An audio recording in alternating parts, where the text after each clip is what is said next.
Welcome back. రాష్ట్రం విభజన నష్టాల నుంచి కోలుకునే అభివృద్ధి పథంలో పయనిస్తోందని గవర్నర్ ESL నరసింహన్ అన్నారు. ఆర్థిక ఇబ్బందులున్నా అభివృద్ధి సంక్షేమ కార్యక్రమాలు కొనసాగిస్తున్నామని చెప్పారు. ఏపీ అసెంబ్లీ బడ్జెట్ సమావేశాల ప్రారంభం సందర్భంగా ఉభయ సభల్ని ఉద్దేశించి గవర్నర్ ప్రసంగించారు.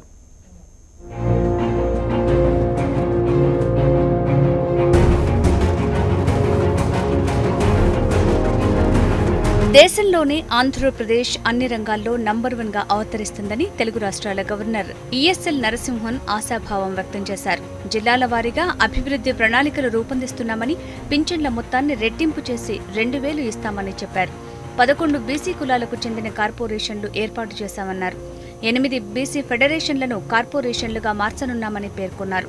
పింఛన్ల కోసం 14,000 కోట్లు ఖర్చు చేస్తున్న ఏకైక రాష్ట్రం ఆంధ్రప్రదేశ్ అని, ఆదరణ పథకం ద్వారా 90% రాయితీపై పనిముట్లు అందిస్తున్నామని గవర్నర్ తెలిపారు. The achievements made on all fronts during the last 4.5 years, despite lack of adequate support from the centre, and the manner in which the state has come out of all adversities, have become a role model is not only commendable but is a testimony for the performance of my government. Rural urban housing scheme అమలు చేస్తున్నామని governor చెప్పారు. పసుపు కుంకుమ కింద డ్వాక్రా మహిళలకు 10,000 ఇస్తున్నామని, రైతు రుణమాఫీని పూర్తి స్థాయిలో అమలు చేస్తున్నట్లు చెప్పారు. త్వరలోనే 2 విడతల్లో రుణమాఫీకి చర్యలు తీసుకుంటామన్నారు. రాష్ట్రాన్ని కరువు రహిత ప్రాంతంగా తయారు చేస్తున్నామని పేర్కొన్నారు. ఏపీ జీవనాడి పోలవరం ప్రాజెక్టుకు అధిక ప్రాధాన్యత ఇస్తున్నామని, నదుల అనుసంధానం పనులు వేగంగా జరుగుతున్నాయని గవర్నర్ చెప్పారు.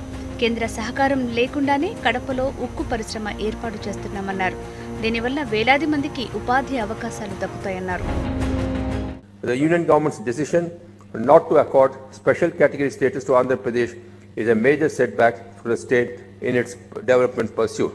While the state reorganization has put tremendous stress on the financial and other resources, my government's irrevocable commitment, diligently spearheaded by an astute leadership, has helped overcome the difficulties.